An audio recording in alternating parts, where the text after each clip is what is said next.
Hey, guys. Ben with you, and if you want to hear more about my take on the royal drama and the news of good old Piers calling for Meghan and Harry to lose their titles, then you're in the right place, baby. I've got a lot to say. But first, before we get into it, I want to say, thank you so much for all the love you guys have been showing me, and for all the support.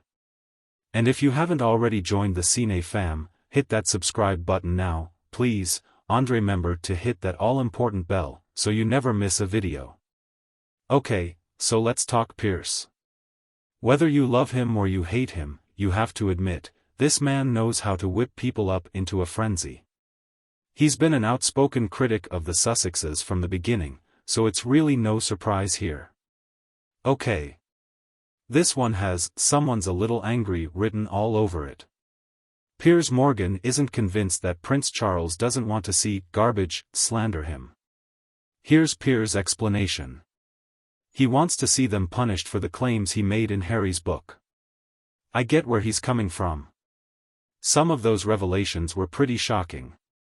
But at the same time, Piers has a history of being overly dramatic when it comes to these two. I mean, declaring nobody wants you back. That's just asking for outrage right there. So should Charles actually remove their titles? After everything, I hate to say it, but I'm with Piers on this one. Look, there's no doubt Harry and Meghan have definitely ruffled a lot of feathers since getting out of the royal nest. But stripping titles like that much is probably a bit overboard, especially since they're still fairly close family. Plus, can you even imagine the absolute circus that would erupt if he actually did it? 24/7 coverage, protests, everything. It would be an all-out PR disaster for the monarchy. Charles is already gonna face enough backlash as a new king, he doesn't need this on top of it. And honestly, what would that really prove? The Sussexes have already left their royal duties behind. Let's face it, taking away their titles just for show at this point. After all, what are a few words?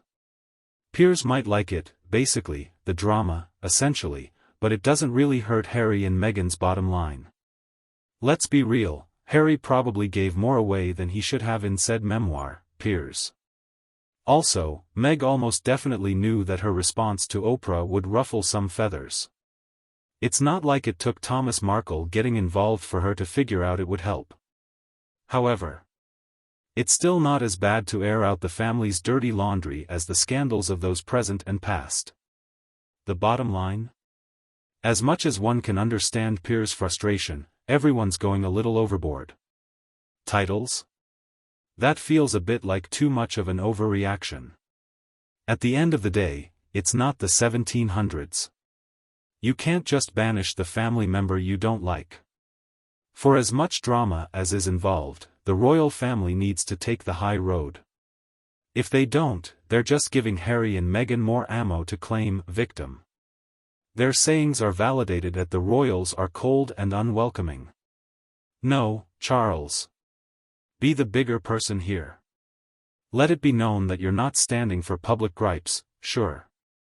By all means, show them that everyone's got a clean slate if they want it.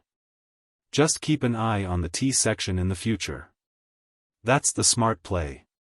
It's the root of a king with dignity, not one serving his own pettiness.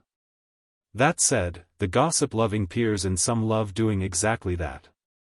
So there's a more intelligent choice the royals could have taken, even if that's not my take. I get it, but the titles are going to wind up making life more difficult in the long run. That's the play here, and they need to commit to it. So, what do you think? What should the royals do? Is Harry in the right or does he need to drop it? Let us know in the comments section, and don't forget to like and subscribe. Until next time, we see you again.